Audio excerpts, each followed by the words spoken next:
Hello and welcome to the Monday, February 10th, 2025 edition of the SANS and its Storm Center's Stormcast. My name is Johannes Ulrich and I'm recording from Jacksonville, Florida.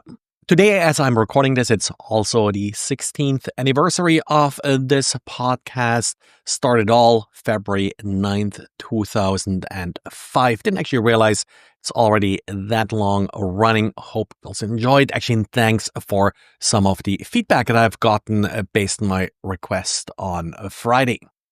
But well, it's not just the podcast that's having its birthday today, so does SSL version 2. And Jan on Friday took a closer look at how many SSL version 2 servers are still connected to the internet. The absolute number may surprise people. It's 423,000 IP addresses, according to Shodan.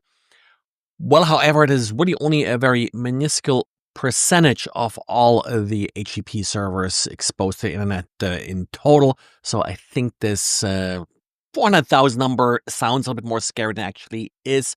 However, one thing that Jan points out is if you are finding a web server that still supports SSL version 2 in your environment, we're talking about SSL version 2, not SSL version 3. Chances are that this web server is overall running very out-of-date software.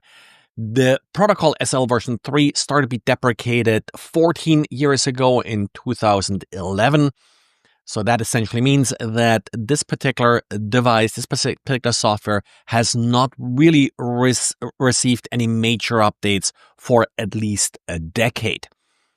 With that in mind, if you do find any of these devices, let me actually know what you find. I have to take a closer look at the Shodan data. I suspect a lot of things like webcams and such that are probably compromised already anyway, or other sort of IoT-style devices. And as so often, probably they're just waiting for the patch via Power Search.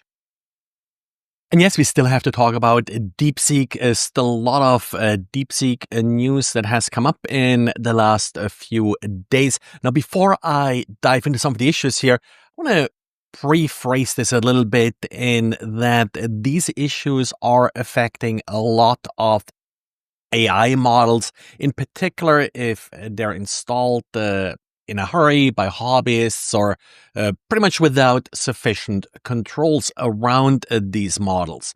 So with that, just a couple of the issues here. Number one, that apparently there are several thousand of DeepSeek instances that are exposed to the internet via Ollama. Ollama is a framework that can be used to easily run these kind of AI models, basically provide an easy-to-use GUI for it.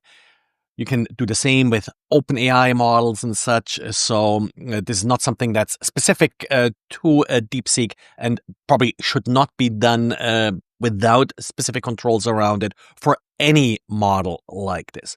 Also, there are still a lot of sort of analysis of the model itself and what features it may have when it comes to, for example, censorship and the like.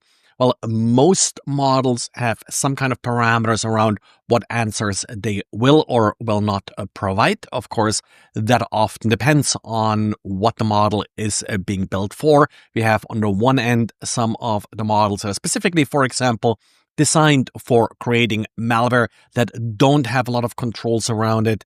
With the DeepSeek model, of course, a lot of the controls are based on some of the political constraint around it coming from China.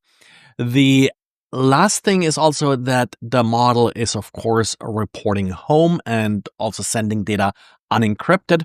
Again, this is not that terribly unusual. If you are using a web application in order to interact with a model, that web application usually does extensive logging. It often has a lot of JavaScript that will, for example, collect keystrokes in order to interact with the model's APIs. With that being said, well, it comes back down to a supply chain issue. As always, you have to trust your supply chain. So if you don't trust the entity the model comes from, you definitely shouldn't use it. There's Also been some new work with Hugging Face, for example, that there are a lot of models in Hugging Face that are either just vulnerable or outright include things like backdoors or malicious content. There's always a very fine line between vulnerability and the backdoor. We always have talked about backdoors if it's an official kind of a support password or a password that was sort of added without telling the user about it. But sometimes the real backdoors aren't really that easy to spot. They're really just built as an authentication bypass that could plausibly be attributed to just bad coding versus actual malicious intent.